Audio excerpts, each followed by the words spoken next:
Hello everyone, how are you all. इस video में मैं आप लोगों को कंप्यूटर एप्लीकेशन जो आईसीएसई में क्लास 10 के बोर्ड के एग्जाम में जो क्वेश्चंस आते हैं उसको एक्सप्लेन करूंगा वन बाय वन, जिससे कि आप एग्जाम्स में ज़्यादा से ज़्यादा मार्क्स लेके आएँ। राइट। तो जिन बच्चों को प्रोग्रामिंग में प्रॉब्लम है, उनको नहीं आती कैसे कोड लिखना है, कैसे प्रोग्रामिंग लिखनी है, उनके लिए भी है। और जिन बच्चों को थोड़ी थोड़ी प्रॉब्लम है, डाउट्स हैं कि इतना तो आता है मुझे बट टेक्निकली थोड़ी सी या लॉजिकली बात नहीं समझ में आ रही है, उन सब के लिए भी है। और जो अच्छा कर रहे हैं और अच्छा करना चाहते हैं, उन सब के लिए भी है। तो इस वीडियो में मैं सेक्शन ए और सेक्शन बी दोनों कवर करूंगा। फर्स्ट मैं सेक्शन बी में प्रोग्राम से स्टार्ट करूंगा। तो लेट्स सी।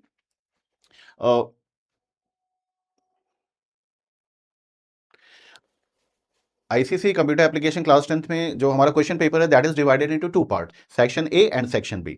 सेक्शन ए क्या कंपलसरी है, जिसमें 40 मार्क्स के क्वेश्चंस आते हैं, जिसमें 20 मार्क्स के एमसीक्यूज आते हैं, 20 मार्क्स के शॉर्ट क्वेश्चंस आते हैं। एंड इन सेक्शन बी, इसमें आउट ऑफ 6 क्वेश्चन आपको सिर्फ 4 क्वेश्चन ही अटेम्प्ट करने होते हैं। And each question carries 15 marks का क्वेश्चन होता है। तो मैं सेक्शन बी से स्टार्ट करता हूँ। सेक्शन बी से स्टार्ट करने का सबसे बड़ा रीजन ये है कि आपको प्रोग्राम तो रिकॉल हो जाएगा, प्रोग्राम समझ में आ जाएगा। और सेक्शन ए के जो शॉर्ट क्वेश्चन आते हैं, वो चाहे एमसीक्यूज में आए चाहे शॉर्ट क्वेश्चन है, वो सारे मैं इस प्रोग्राम के थ्रू कवर करूंगा। तो आपकी प्रोग्रामिंग की जो लॉजिकल प्रॉब्लम है और जो शॉर्ट क्वेश्चन आते हैं, वो भी इसमें कवर हो जाएंगे। बस आपको दो बात रखनी है। एक बात तो आपको मेरी बात बिल्कुल ध्यान से सुननी है, और एक अपनी नोटबुक लेके बैठ जाइए, पेन और नोटबुक। जो भी मैं कह रहा हूँ ये इंपॉर्टेंट है, you make a note of that. आप उसका तुरंत नोट बनाते जाइए, पेंडिंग कुछ भी नहीं करना है। राइट। तो सारी चीजें लिखते जाइए। और जब मैंने कहा कि इंपॉर्टेंट है, तो इंपॉर्टेंट है मतलब इंपॉर्टेंट है, एग्जाम में आने के काफी चांसेस होते हैं।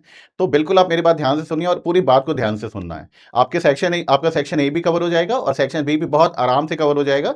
तो जो बच्चे सोच रहे हैं कि 30-35 मार्क्स ही आए हैं प्री बोर्ड में या उसके पहले, और उनको प्रोग्रामिंग की प्रॉब्लम आ रही है, उनके भी 60 प्लस तो आएंगे ही आएंगे। और जो थोड़ी सी मेहनत मेरे साथ करोगे तो आप 70 से 90% लेके आओगे। और थोड़ी और मेहनत करके पूरी बात मेरी ध्यान से सुनोगे तो you can touch 100% also. But दो चीज आपको ध्यान रखनी, पहली बात तो नोट प्रॉपरली बनाना है, और दूसरी बात आपको मेरी बात ध्यान से सुननी है। जब मैं बोलता हूं इंपॉर्टेंट है तो इंपॉर्टेंट है, इस चीज का आप नोट बना के चलिएगा। चलिए मैं सेक्शन बी से स्टार्ट करता हूं। सेक्शन बी 60 मार्क्स का आएगा, जिसमें you have to attempt only 4 question. Right. तो out of six you have to attempt 4 question. इस 4 क्वेश्चन में जो बेसिकली क्वेश्चन आते हैं, एक डिस्क्रिप्शन बेस्ड आता है जिसको हम क्लास बेस्ड प्रोग्राम भी बोल रहे हैं, और दूसरा आता है नंबर बेस्ड, है ना। इसमें मेनू ड्रिवन है, फिर other things are also there. तो मैं फर्स्ट वाले से स्टार्ट करता हूँ, डिस्क्रिप्शन बेस्ड से। डिस्क्रिप्शन बेस से स्टार्ट करता हूं प्रोग्राम से, जिससे आपको बेसिक्स भी, जो डाउट है आपको बेसिक्स में प्रोग्रामिंग में, वो भी क्लियर हो जाएंगे। और बिल्कुल मैं सिंपल लैंग्वेज में आपसे बात करूंगा, कोई प्रोग्रामिंग की बात नहीं, कोई लॉजिक की बात नहीं, एकदम सिंपल वे में कैसे हम ज्यादा से ज्यादा अपने एग्जाम में मार्क्स ले सकते हैं।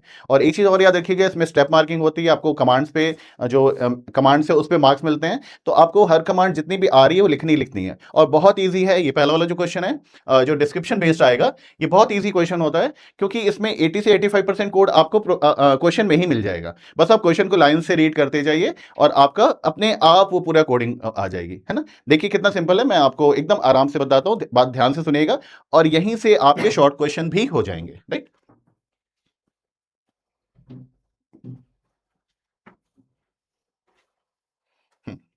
फर्स्ट जो आपका डिस्क्रिप्शन बेस्ड है, इसमें 85% कोड आपको, जैसा मैंने बताया, आपको क्वेश्चन से ही मिल जाएगा। 85% कोड आपको क्वेश्चन जाए। तो अगर आपने क्वेश्चन को सही से पढ़ा है, सही से समझ में आ गया, तो आपको 85% मार्क्स तो ऐसे ही मिल गया आउट ऑफ 15। और उसके बाद अगर आपने और अच्छे ढंग से पूरा कर लिया तो आपको 15 मार्क्स तो ये मिलेगा, प्लस आपको 6 to 8 मार्क्स के शॉर्ट क्वेश्चन इससे आते हैं। तो बहुत आराम से प्लीज 15 है। राइट। आपको 23 मार्क्स बड़े मिल जाएगा। तो एकदम ध्यान से सुनेगा। ये जो क्वेश्चन मैं आपको ये भी मैंने आपके बोर्ड के क्वेश्चन पेपर से ही लिया है, जिससे आपको उसके स्टैंडर्ड का भी पता चल जाए और किस टाइप के लॉजिकल क्वेश्चन आते हैं। सो बेसिकली जो ये आपका डिस्क्रिप्शन बेस या क्लास बेस जो प्रोग्राम होता है, फर्स्ट वाला 15 मार्क्स का, इसमें जो कैलकुलेशन वाला पार्ट है, वो भी एक दो तरह की कैलकुलेशन यूजुअली आते हैं। तो मैं दो प्रोग्राम इस पर समझाऊंगा, जिससे आपको ये वाला डिस्क्रिप्शन बेस्ड आपका पूरा कंप्लीट हो जाए और आपके ये पूरे मार्क्स सिक्योर हो जाए। मतलब 15 to 21, 23 marks you can get easily. Right.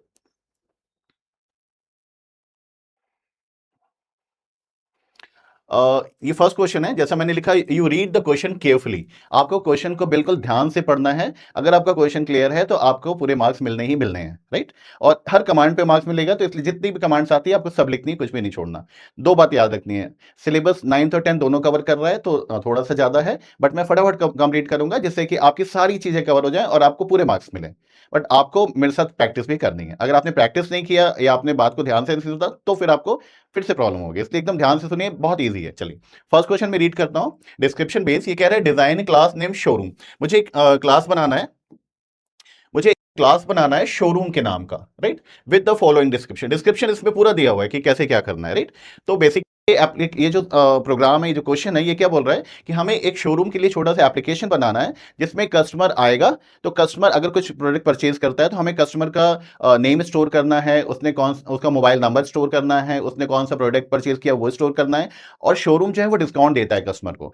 तो जो भी प्रोडक्ट या जो भी आइटम्स कस्टमर ने परचेज किया है उस पर जितना भी डिस्काउंट अमाउंट होता है उसको कैलकुलेट करके जो कॉस्ट से डिस्काउंट को माइनस करेंगे, तो नेट अमाउंट जो कस्टमर पे करेगा शॉपकीपर को या शोरूम को, वो हमें कैलकुलेट करना है। तो इसके 3 पार्ट हम बनाएंगे। एक इनपुट बनाएंगे जिसमें कस्टमर का नाम स्टोर करेंगे, उसका मोबाइल नंबर स्टोर करेंगे और प्रोडक्ट की कॉस्ट स्टोर करेंगे। फिर दूसरा पार्ट हमारा, दूसरा जो फंक्शन होगा या मेथड होगा, उसमें हम कैलकुलेशन करेंगे कि कितनी कॉस्ट है प्रोडक्ट की और कितना उस पर डिस्काउंट है, फाइनली कितना अमाउंट पे करना है। और थर्ड में हम जो डिस्प्ले कर देंगे कि कस्टमर का नाम ये है, उसका मोबाइल नंबर ये है, इसने इतने का कॉस्ट का गुड्स परचेज किया या आइटम परचेज किया, और इतना amount after discount the customer has to pay, right. तो ये ओवरऑल है इस क्वेश्चन का मतलब। अब ध्यान से देखिएगा, बिल्कुल क्वेश्चन के हिसाब से हम करेंगे। तो क्लास का नाम ये ऑलरेडी बोल रहा है शोरूम है, और ये बोल रहा है वेरिएबल्स बनाने हैं। वेरिएबल्स मतलब जहां पे हम वैल्यू स्टोर करेंगे। तो जो फर्स्ट हमें वेरिएबल बनाना है वो नेम के नाम का बनाना है, जिसका डेटा टाइप स्ट्रिंग है। स्ट्रिंग का मतलब होता है टेक्स्ट, जावा में टेक्स्ट को हम बोलते हैं स्ट्रिंग। तो नाम टेक्स्ट में है, तो हम वेरिएबल बनाएंगे इस नेम का जिसका टाइप होगा स्ट्रिंग, दूसरा जिसमें हम कस्टमर का नेम स्टोर करेंगे, राइट। सेकंड वेरिएबल हम बनाएंगे जहां पे हम कस्टमर का मोबाइल नंबर स्टोर करेंगे, तो इसका भी नाम इसने मेंशन किया हुआ है MOBNO, तो हम बिल्कुल वही नाम यूज करेंगे जो यहां पे लिखा है। लॉन्ग लिखा है, ये लॉन्ग डेटा टाइप होता है। ये नॉन डेसिमल नंबर को स्टोर करता है जब हमारे नंबर में डिजिट्स ज्यादा होती है। जैसे मोबाइल नंबर में 10 डिजिट्स हैं, तो अगर ज्यादा डिजिट्स वाले नंबर को स्टोर करना होता है तो हम INT की जगह हम लॉन्ग यूज करते हैं जिसमें हम इजीली स्टोर कर सके, राइट। तो कस्टमर का नेम स्टोर हो गया, उसका मोबाइल नंबर स्टोर हो गया।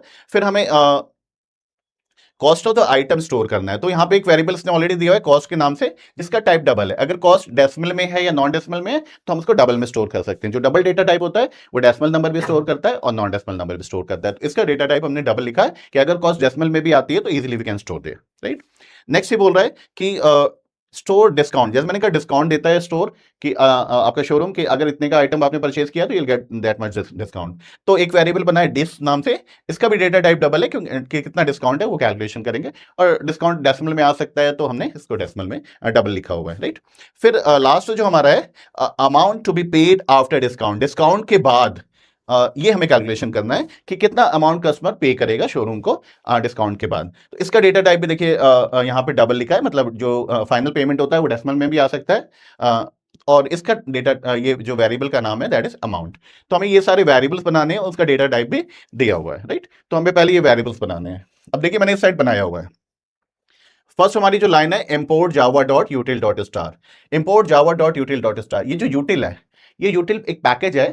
इस पैकेज के अंदर एक क्लास है, एक सब फोल्डर है जिसका नाम है स्कैनर, और उस स्कैनर फोल्डर के अंदर, उस स्कैनर क्लास के अंदर हमारे पास रेडीमेड मेथड्स हैं, रेडीमेड फंक्शंस हैं जो डिफरेंट टाइप का डेटा कीबोर्ड से रीड करते हैं। तो एज ए बिगनर हमें नहीं पता कि कीबोर्ड से कैसे डेटा रीड करना है, डेसिमल नंबर कैसे रीड करने हैं, नॉन डेसिमल नंबर्स कैसे रीड करने हैं, स्ट्रिंग कैसे रीड करनी है, या बुलियन डेटा कैसे रीड करना है, तो हमें ये नहीं आता। तो हम क्या करते हैं, इस यूटिल पैकेज को इंपोर्ट कर लेते हैं। जब भी हमें इनपुट लेना होता है हम इस यूटिल पैकेज को इंपोर्ट कर लेते हैं। तो इस यूटिल पैकेज के साथ हमारे पास स्कैनर क्लास आ जाता है, और स्कैनर क्लास के अंदर वो सारे मेथड्स हैं जिसके थ्रू हम different type of data keyboard से रीड कर सकते हैं। तो जब भी हमें इनपुट लेना होता है हमें इसको इंपोर्ट करना होता है, राइट।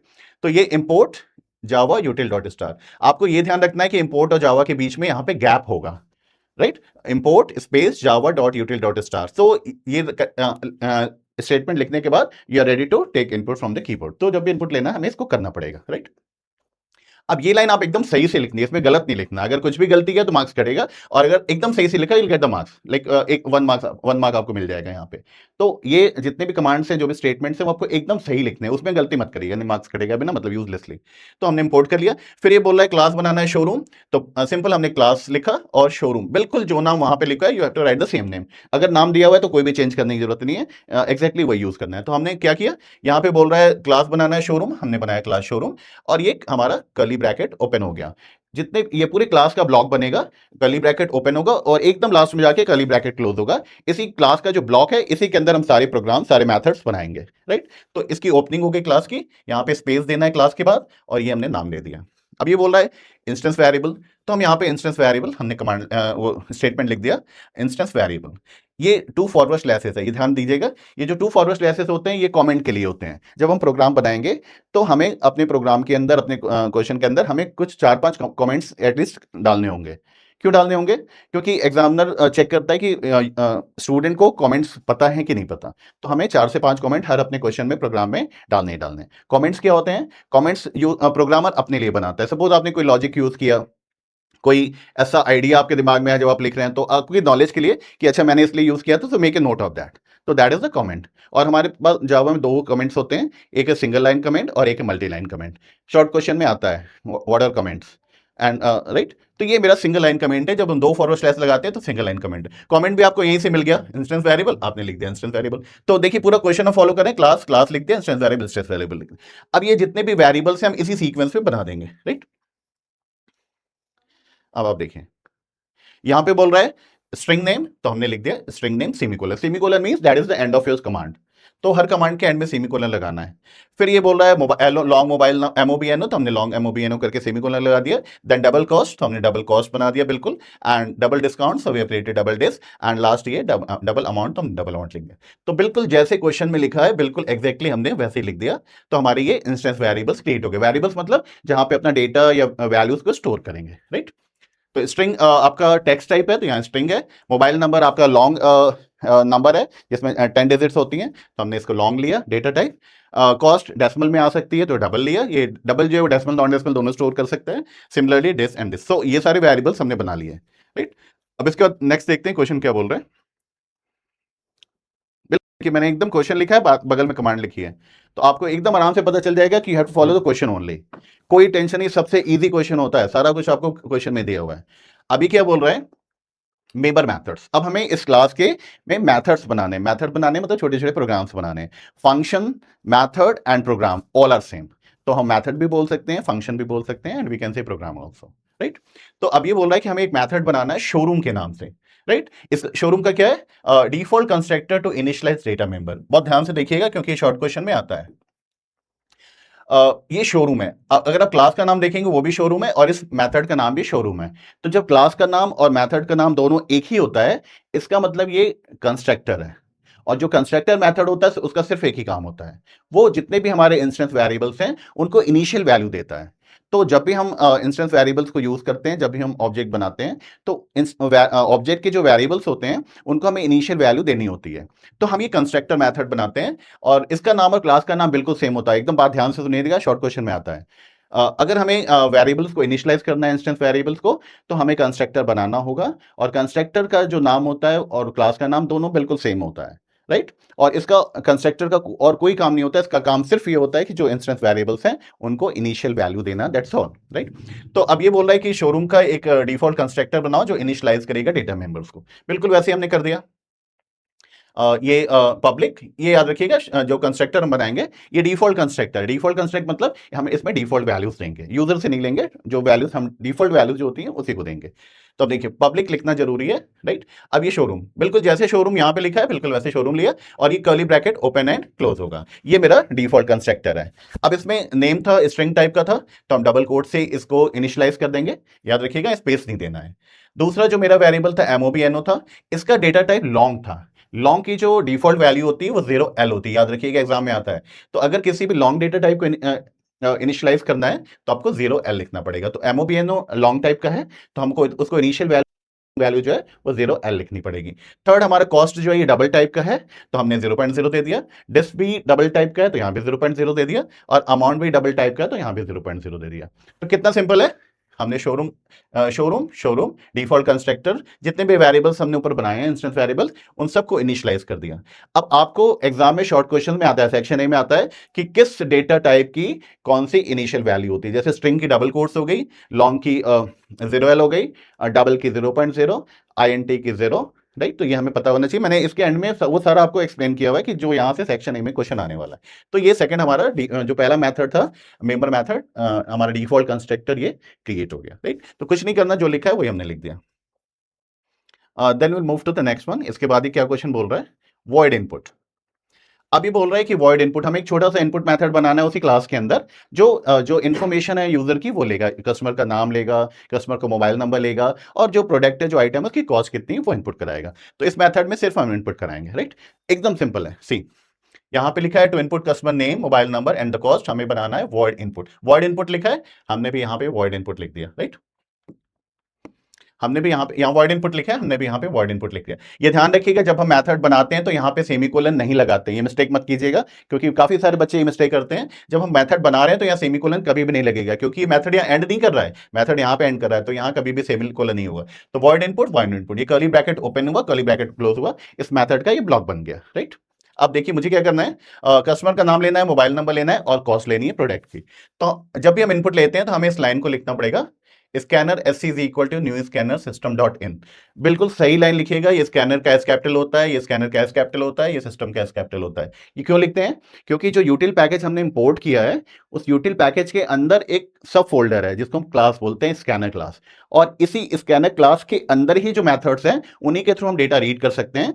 तो हमें इस स्कैनर क्लास का एक ऑब्जेक्ट बनाना पड़ेगा। जब ऑब्जेक्ट बनेगा तो इसी ऑब्जेक्ट के थ्रू हम इनपुट ले पाएंगे, राइट, उन मेथड्स को यूज कर पाएंगे। तो हमें जब भी इनपुट लेना होता है, जब भी इनपुट कीबोर्ड से लेना होता है, तो हमें ये वाला स्टेटमेंट लिखना पड़ेगा, scanner SC is equal to new scanner system dot in. हर स्टेटमेंट पे आपको मार्क्स मिलने हैं, तो जितने भी कॉमन स्टेटमेंट्स है उसमें मिस्टेक नहीं होनी चाहिए, अदरवाइज यूजलेसली आप मार्क्स को लूज करेंगे, राइट।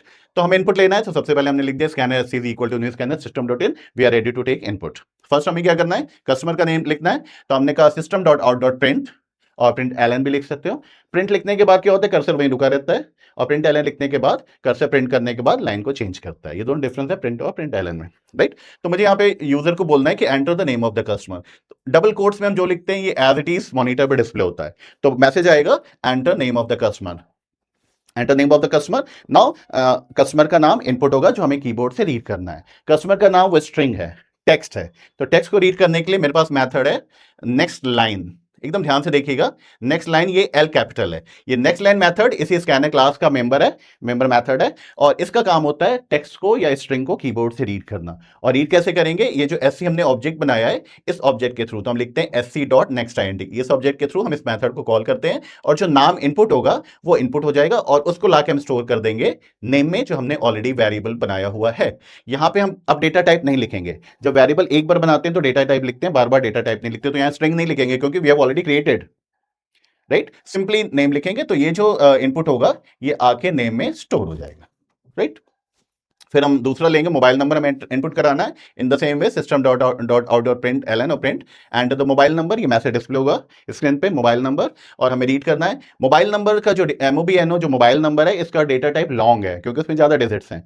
तो लॉन्ग डेटा रीड करने के लिए हमारे पास जो मैथड है दैट इज नेक्स्ट लॉन्ग, जैसे नेक्स्ट लाइन है वैसे नेक्स्ट लॉन्ग, एल कैपिटल है, सेम पैटर्न है।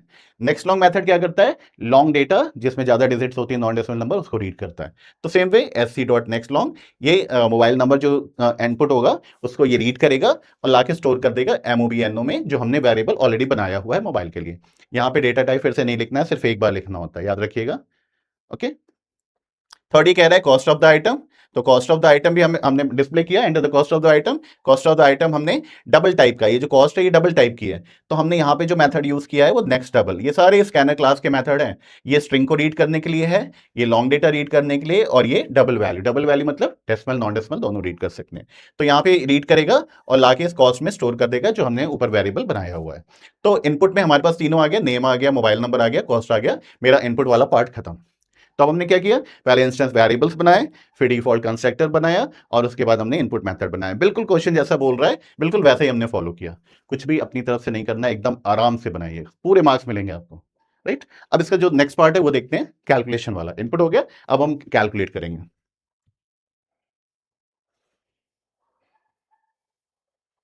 चलो, नेक्स्ट मेथड उसी के अंदर है, वॉइड कैलकुलेट। वॉइड कैलकुलेट, इसमें हम कैलकुलेशन करेंगे कि जो हमें जो हमने यूजर जो कस्टमर ने गुड्स परचेज किया है उसकी जो कॉस्ट है, उस पर जो हमारा शोरूम में जो डिस्काउंट ऑफर कर रहा है उसको हम कैलकुलेट करेंगे, राइट। सो क्वेश्चन में दिया हुआ है वर्ड कैलकुलेट, तो हम सिंपली वर्ड कैलकुलेट बिल्कुल वैसे ही मेथड लिखेंगे। ये देखिए यहाँ पे लिखा है मैंने वर्ड कैलकुलेट, राइट। और ये कर्ली ब्रैकेट ओपन होगा और ये इसका कर्ली ब्रैकेट इस मेथड का क्लोज होगा। तो इसी ब्लॉक के अंदर हम कैलकुलेशन की सारी कमांड्स को लिखेंगे। कमांड्स कैसे लिखेंगे? बहुत सिंपल है।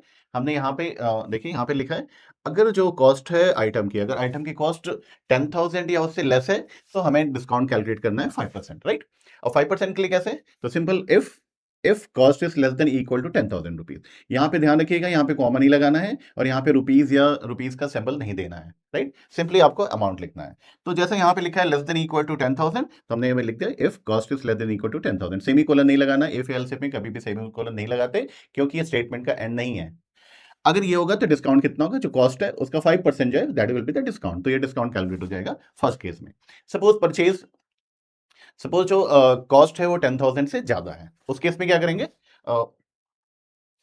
यहाँ पे दिया हुआ more than 10,000 and less than और इक्वल टू 20,000। अगर कॉस्ट 10,000 से ज्यादा है और 20,000 के तक है, तो इस रेंज में जो कैलकुलेशन है वो हमें कैलकुलेट करना पड़ेगा 10% डिस्काउंट, मतलब जो कॉस्ट होगी उस पर 10% डिस्काउंट कैलकुलेट करना पड़ेगा, राइट? इसके लिए हम क्या करेंगे?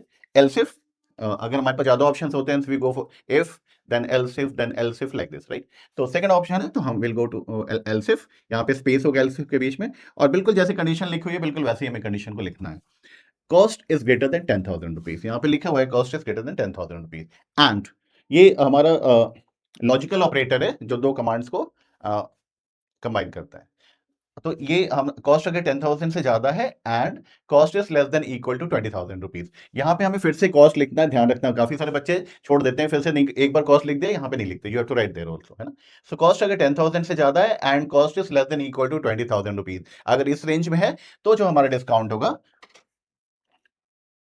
वो, ये जो हमारा जो कॉस्ट है, यहाँ पे मैं कॉस्ट लिख दे रहा हूँ, कॉस्ट का 10% होगा, that will be the discount. तो 10% हमारे यहाँ पे मेंशन है डिस्काउंट, ये प्राइस में नेट आ रही कॉस्ट होगा।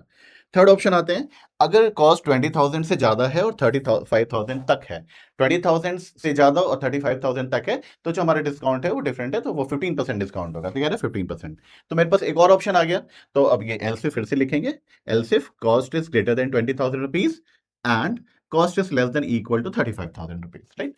तो अगर इसके बीच में है तो जो हमारा डिस्काउंट होगा वो कॉस्ट का 15% होगा, तो ये डिस्काउंट यहाँ पे कैलकुलेट हो गया, राइट?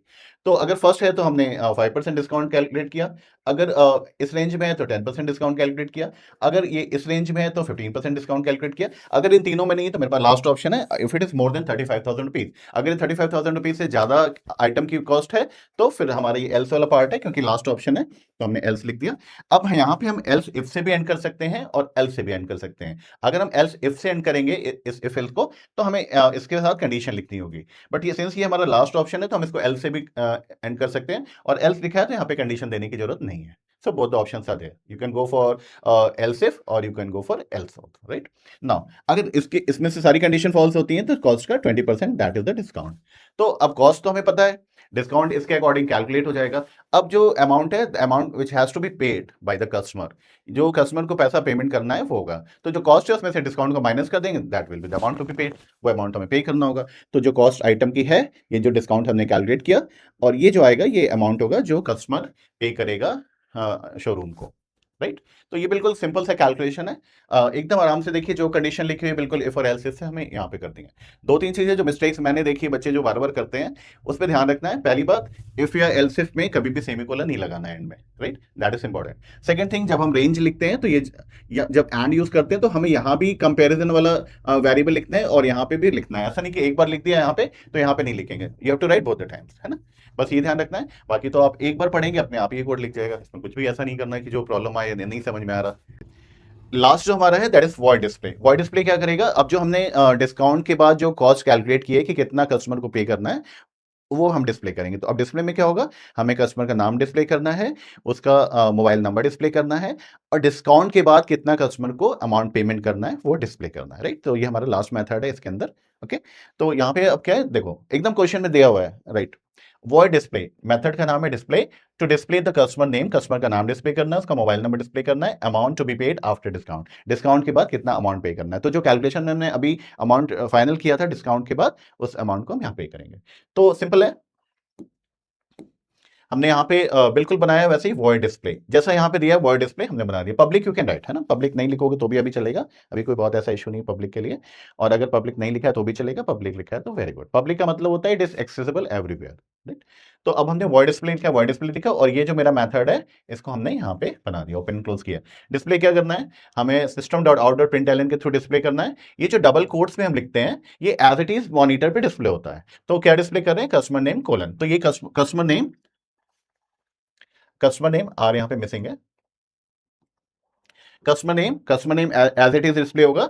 और इस नेम वेरिएबल मैंने स्टोर किया है। ये प्लस क्या बोल रहा है, ये प्लस बोल रहा है कि हमें ये प्रिंट करना है प्लस ये प्रिंट करना है, तो ये एज इट इज प्रिंट हो जाएगा, CUSTOMER, है ना। कस्टमर नेम डिस्प्ले होगा प्लस ये जो नेम में हमने ऊपर जो इनपुट के समय जो वैल्यू कस्टमर का नाम लिया था दैट विल बी डिस्प्लेड। तो इसके थ्रू हमें हेडिंग के साथ कस्टमर का नाम डिस्प्ले हो जाएगा। सेकंड हमें क्या डिस्प्ले करना है, मोबाइल नंबर, तो हमने लिखा system dot out dot println mobile number, ये एज इट इज डिस्प्ले हो जाएगा।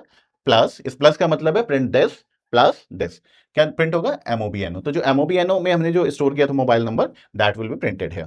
थर्ड ही कह रहा है amount to be paid after discount, तो हम यहाँ पे लिखेंगे price after discount. Price after discount मतलब जो कॉस्ट है उससे डिस्काउंट को माइनस करेंगे तो एक्चुअल जो अमाउंट पे करना है दैट इज देयर। तो हमने अमाउंट में स्टोर किया है, तो ये कस्टमर का नाम प्रिंट हो जाएगा, मोबाइल नंबर प्रिंट हो जाएगा, और कितना अमाउंट कस्टमर को पे करना है ये डिस्प्ले हो जाएगा। तो हमारा ये डिस्प्ले पार्ट भी कंप्लीट हो गया। तो कितना सिंपल था, सिर्फ कैलकुलेशन में थोड़ा सा हमें ध्यान देना है इफ एल्स का, बाकी तो सेम क्वेश्चन में खुद ही दिया हुआ है।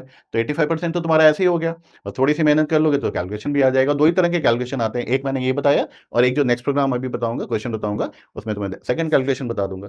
और तुम्हें क्या करना है, दो क्वेश्चन मैंने बताया डिस्क्रिप्शन बेस्ड क्लास बेस्ड, और कम से कम तुम्हें बोर्ड के और क्वेश्चन पेपर से करना है, right, that you have to do. अब ये लास्ट जो बोलता है ये बहुत इंपॉर्टेंट है, यहां से शॉर्ट क्वेश्चन कई सारे आते हैं, हमने कर लिया। अब ये कह रहा है राइट ए मेन मैथड, ये बोल रहा है कि एक मेन मैथड बनाओ, एक मेन मैथड बनाओ to create an object of the class. एक मेन मैथड बनाना है जिसमें हमें जो हमने क्लास बनाया है शोरूम उसका एक ऑब्जेक्ट बनाना है, राइट। और फिर जो मैथड्स हमने बनाए हैं इनपुट, कैलकुलेट, डिस्प्ले, उन सबको कॉल करना है, राइट। तो जब तक हम ऑब्जेक्ट नहीं बनाते हैं क्लास का तब तक जो मैथड्स हमने बनाए हैं उसको हम यूज नहीं कर पाएंगे, अगर वो मैथड्स नॉन स्टैटिक है। स्टैटिक नॉन स्टैटिक में फर्दर बताऊंगा।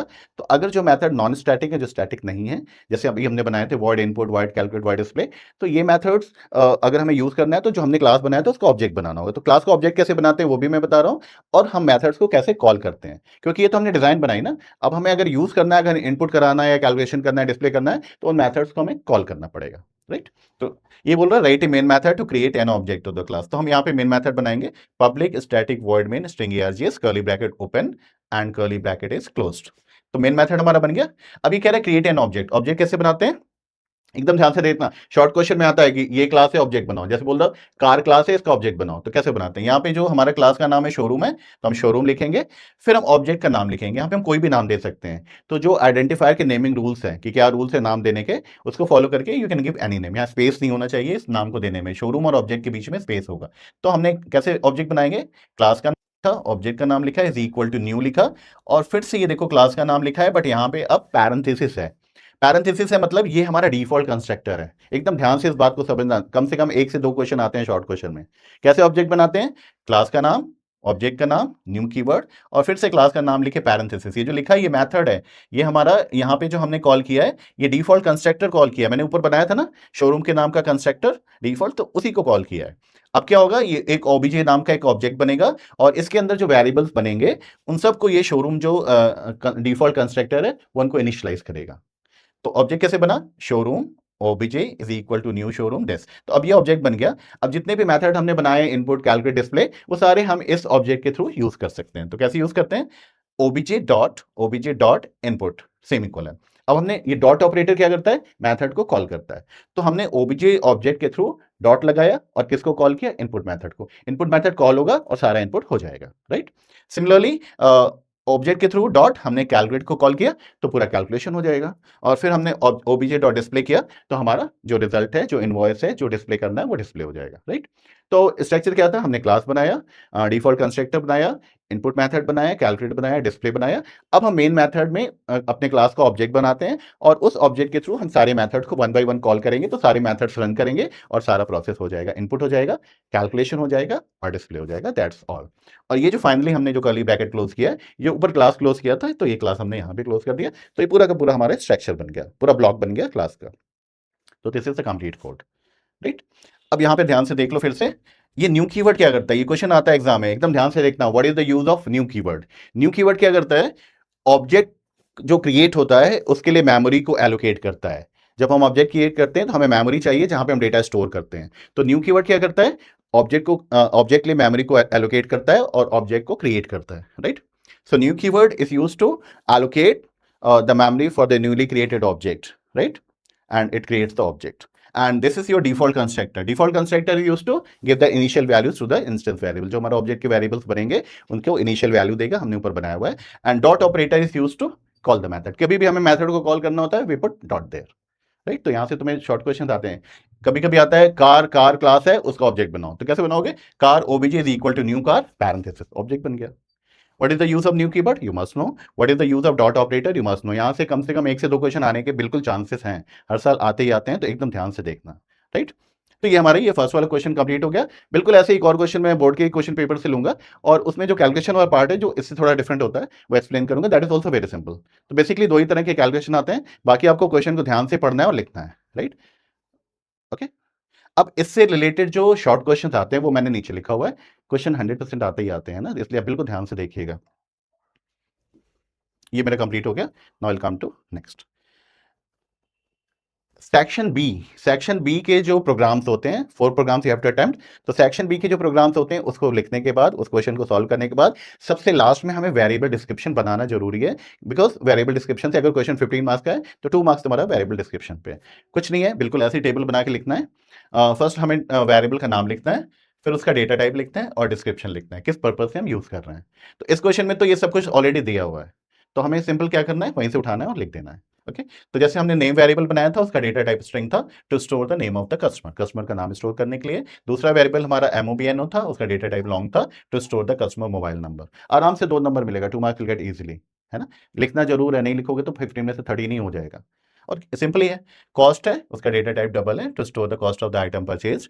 डिस है, डबल है to store the to calculate the discount amount, and amount है double to store the final amount to be paid after discount। ये वेरिएबल्स ऊपर बनाया था, डिस्क्रिप्शन ऑलरेडी दिया हुआ था, हमने इसको लिख दिया। इस साल मुझे एक चीज लग रही है जो आने के चांसेस हैं, जो अभी तक क्या बोलता था कि ये ऊपर डेटा टाइप देता था, जस्ट सी दिस, बिल्कुल ध्यान से देखना। अभी तक क्या होता था कि ये डेटा टाइप देता था, जैसे यहाँ पे इसने दिया हुआ है, एकदम ध्यान से देखना, यहाँ पे इसने जितने भी वेरिएबल्स हैं उनका डेटा टाइप मेंशन किया हुआ है।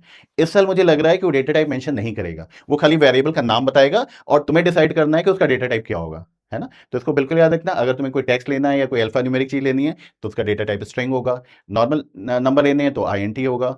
लॉन्ग नंबर लेना है जिसमें ज़्यादा डिजिट्स हैं तो लॉन्ग होगा। अगर डेसिमल लेना है तो हम उसको डबल यूज़ कर सकते हैं। तो इस बार मुझे लग रहा है कि डेटा टाइप्स नहीं लिखेगा, you have to find the data type of that. तो बहुत आराम से कर सकते हो, उसमें कोई इशू नहीं है, इस बात को याद रखना। आने के चांसेस हैं कि डेटा टाइप नहीं दिया है, तो इन दैट केस अगर तुम यहाँ पे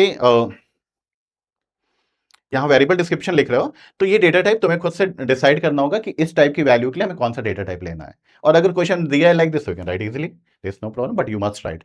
सेक्शन बी के फिर से बोलो, सेक्शन बी के जो 4 क्वेश्चन अटेम्प्ट करोगे, हर क्वेश्चन के एंड में तुम्हें वेरिएबल डिस्क्रिप्शन लिखना है। जरूरी नहीं कि सारे वेरिएबल का लिखो, but at least 3 to 4 variables you have to describe, okay.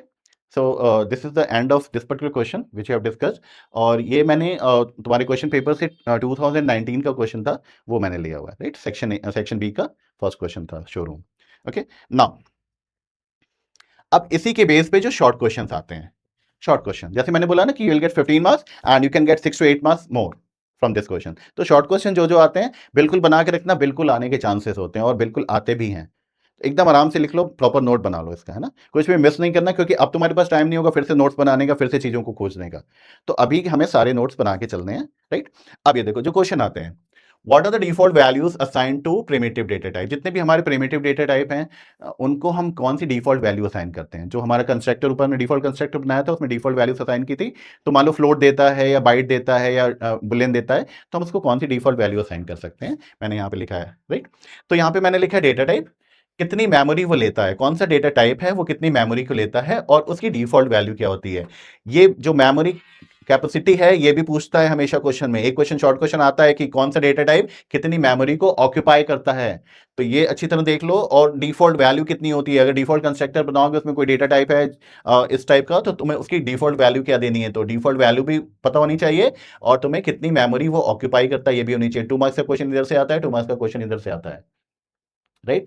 सो मैंने एकदम आराम से दिया है। जो हमारे प्रिमिटिव डेटा टाइप है बाइट, ये तुम्हारा 1 बाइट लेता है और डिफॉल्ट वैल्यू 0 होती है। शॉर्ट 2 बाइट्स लेता है 16 बिट्स, कभी कभी बिट में पूछता है कभी बाइट्स में बोलता है। 1 byte is equal to 8 bits. तो ये INT 4 बाइट्स लेता है 32 बिट्स 0 है। लॉन्ग लेता है 8 बाइट्स 64 बिट्स 0 L इसका है। अगर फ्लोट डेटा टाइप तुम्हारा है तो वो 4 बाइट 32 बिट्स लेगा और उसको 0.0 F लिखोगे। याद रखना ये आता है। डबल 8 बाइट लेता है 0.0 और 0.0 D लिख सकते हो। 0.0 लिखो दैट्स इनफ। और कैर डेटा टाइप है 2 बाइट्स लेता है और इसकी डिफॉल्ट वैल्यू तुम यहाँ पे ये ऐसे सिंगल कोट्स भी एक स्पेस देके लगा सकते हो दैट इज ऑल्सो करेक्ट। और इसको याद रखना ये जो हमारा यूनिकोड है ये अलग से क्वेश्चन कभी कभी आता है what is the unicode value of char. So two back slashes U0000 single quotes में। और अगर डिफॉल्ट वैल्यू लिखनी होगी तो सिंगल कोट्स लगा के यहाँ पे एक स्पेस दे देना that is the default value. Boolean की जो डिफॉल्ट वैल्यू होती है फॉल्स होती है। बुलियन मतलब जो ट्रू और फॉल्स स्टोर करता है, इसकी बुलियन वैल्यू फॉल्स होती है। और ये जो रिप्रेजेंट करता है बहुत ध्यान से देखना, ये वन वन बाइट लेता है लेकिन यूज करता है 1 बिट को। तो इसको ध्यान से रखना। अगर ये यूज करता है 1 bit but it occupies 1 byte. तो ये हमें बिल्कुल याद रखना है कि जो डिफॉल्ट जो डेटा टाइप्स हैं उनकी कितनी मेमोरी कितनी यूज करते हैं और उनकी डिफॉल्ट वैल्यूज यहाँ से 2 to 4 मार्क्स के क्वेश्चन आ सकते हैं, इसलिए बिल्कुल ध्यान से देखना राइट। ये बिल्कुल ध्यान से देखना। अब जो नेक्स्ट क्वेश्चन इससे पूछ सकता है ये which keyword is use to call the package in the program. कौन सा कीवर्ड यूज करते हैं जो पैकेज को हमें प्रोवाइड कराता है राइट। पैकेज को क्या प्रोवाइड कराता है, बिकॉज जब हम प्रोग्रामिंग करते हैं, जब अपने प्रोग्राम मेथड फंक्शन बनाते हैं तो बहुत सारे रेडीमेड प्रोग्राम्स हमें अवेलेबल होते हैं प्रोग्रामिंग लैंग्वेज की तरफ से। तो वो अलग अलग फोल्डर्स में सब फोल्डर्स में रखे होते हैं। तो हमें जिस टाइप के प्रोग्राम की जरूरत होती है उस फोल्डर को या उस पैकेज को हम कॉल करते हैं। तो ये पूछ रहा है कि कौन सा कीवर्ड यूज होता है पैकेज को कॉल करने के लिए अपने प्रोग्राम में। तो हम क्या यूज करते हैं, इंपोर्ट कीवर्ड। बिल्कुल याद रखना है यहाँ से import keyword is used to call or include the package in a program। मैंने ऊपर यूज किया था ना import space java dot util dot star to call the util package in our program। तो import keyword राइट। अब इसको और ध्यान से देख लो। In statement import java dot util dot star, इस एस्ट्रिक का क्या मतलब होता है। एस्ट्रिक बोलता है कि इस यूटिल पैकेज, जैसे यूटिल एक फोल्डर है, यूटिल एक पैकेज है, उसके अंदर सब फोल्डर्स होते हैं। तो एक सब फोल्डर है स्कैनर, उसके अंदर हमारे इनपुट मेथड्स हैं। वैसे ही और भी सब फोल्डर्स हैं, सब क्लासेस हैं।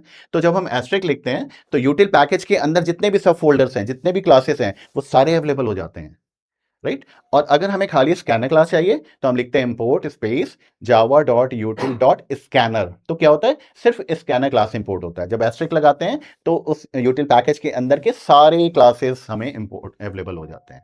तो that is the use of this. Use instruct the compiler to make all public classes accessible to the program. जितने पब्लिक क्लासेस एक्सेसिबल हैं। जो नेक्स्ट क्वेश्चन आ सकता है दैट इज नहीं, बहुत इंपॉर्टेंट क्वेश्चन है। What is the default package in Java. Default package Java का कौन सा है, तो लैंग। याद रखना lang is the default package. ये क्वेश्चन आता है, कई बार आ भी चुका है और आने के चांसेस भी हैं कि कौन सा डिफॉल्ट पैकेज है जो अपने आप ही अवेलेबल हो जाता है, हमें इंपोर्ट नहीं करना पड़ता। So that is lang package. Okay, next question है what do you mean by constructor in Java. Constructor मैंने बताया था क्वेश्चन आता है, तो what do you mean by constructor in Java, question आने के बहुत चांसेस हैं। In Java constructor is a special block of code similar to a method. ये बिल्कुल एक मेथड की तरह होता है और इसका सिर्फ काम होता है इंस्टेंस वेरिएबल को इनिशियल वैल्यू देना। That is use to initialize the newly created object. ये जो ऑब्जेक्ट बनता है उसको इनिशियलाइज करने का काम करता है। और एंड ये कब कॉल होता है, ये भी क्वेश्चन अलग से आता है कि कंस्ट्रक्टर कॉल कब होता है। तो it is called automatically. Automatically call होता है when an instance of the class is created using the new keyword. जब हम न्यू कीवर्ड यूज करके क्लास का ऑब्जेक्ट बनाते हैं तो ये डिफॉल्ट कंस्ट्रक्टर ऑटोमेटिकली कॉल होता है राइट। मैं दिखाता हूं कैसे कॉल हुआ था।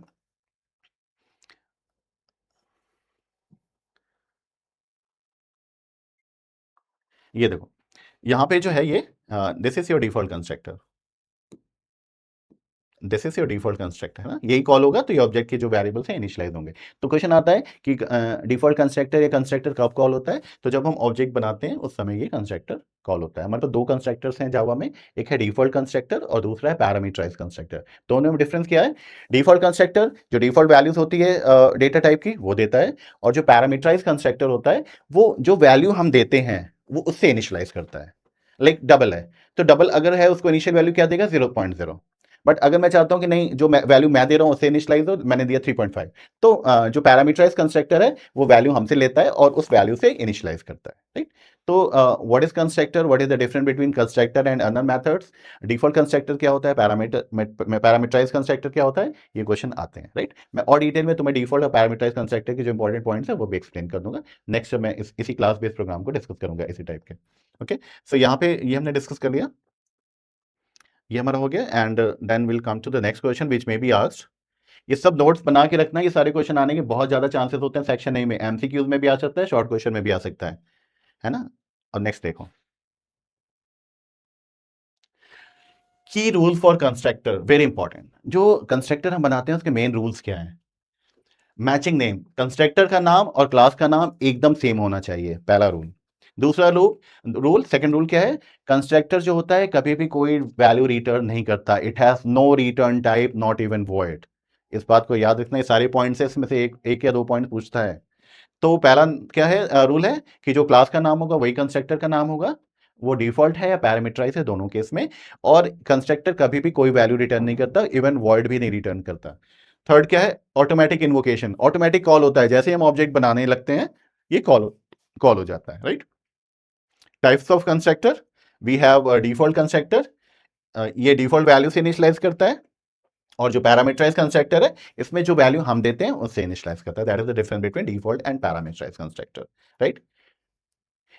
इससे सारे क्वेश्चन आने के चांसेस बहुत रहे हैं, इसलिए अच्छे से पढ़ना। अब इधर देखो नेक्स्ट, जैसे मैंने बोला था ना 15 + 6 to 8 marks you can, so these are the questions which may be asked in section A. तो एकदम ध्यान से देखना। नेक्स्ट क्वेश्चन देखो, what is the use of new keyword? मैंने ऑलरेडी बताया न्यू कीवर्ड का क्या यूज है। New keyword is special operator use to create an instance of class. Instance बनाने के लिए, ऑब्जेक्ट बनाने के लिए हम न्यू कीवर्ड को यूज करते हैं। तो न्यू कीवर्ड क्या करता है? ऑब्जेक्ट बनाता है और उसके लिए मेमोरी को भी एलोकेट करता है, right. Known, it's a primary tool for dynamic run time. What is the use of dot operator? Dot operator कैसे करते हैं, क्यों करते हैं? डॉट ऑपरेटर का काम होता है मेथड को कॉल करना, जैसे ऊपर अभी हमने किया था ओबीजे डॉट इनपुट, तो डॉट किया गया, इनपुट मेथड को कॉल किया। तो what is the use of dot operator? That also explained, it is used to call the method. इस क्वेश्चन नंबर 7 बहुत ज्यादा इंपॉर्टेंट है ना। ये create an object of car class, मान लो क्वेश्चन देता है कि कार क्लास है उसका ऑब्जेक्ट बनाओ, तो कैसे बनाएंगे? कार, ये तुम्हारा क्लास हो गया, ओबीजे यहाँ पे कोई भी नाम दे सकते हो ऑब्जेक्ट को, is equal to new car parenthesis, ये डिफॉल्ट कंस्ट्रक्टर है। तो ये हम इस कार का ऑब्जेक्ट बनाते हैं। तो किसी भी क्लास का अगर हमें ऑब्जेक्ट बनाना होता है, किसी भी क्लास का ऑब्जेक्ट बनाना होता है तो हम क्लास का नाम लिखते हैं, ऑब्जेक्ट का नाम लिखते हैं, न्यू कीवर्ड लिखते हैं, और बिल्कुल ये वही क्लास का नाम लेके पैरेंथेसिस लगाते हैं, डिफॉल्ट कंस्ट्रक्टर है, तो हमारा ये ऑब्जेक्ट बन जाता है। क्वेश्चन बहुत आता है, राइट। ओके, सो ये फर्स्ट क्वेश्चन हमने कंप्लीट कर लिया है, जो डिस्क्रिप्शन बेस्ड होता है, जो सबसे इजी क्वेश्चन होता है हमारे एग्जाम का। कैलकुलेशन दो तरह के यूजुअली कैलकुलेशन आते हैं, एक कैलकुलेशन मैंने एक्सप्लेन कर दिया, सेकंड वाला कैलकुलेशन इसके बाद वाले जो एक्सप्लेनेशन वीडियो है मैं सेकंड कैलकुलेशन एक्सप्लेन करूंगा। अगर इतना कर लेते हो तो 15 मार्क्स तो तुम्हारा आना ही आना है, और उसके बाद ये शॉर्ट क्वेश्चन जो मैंने बताया वो भी प्रिपेयर कर लो, तो तुम्हारा 6 to 8 marks you can get in addition from section A. Okay, thank you so much.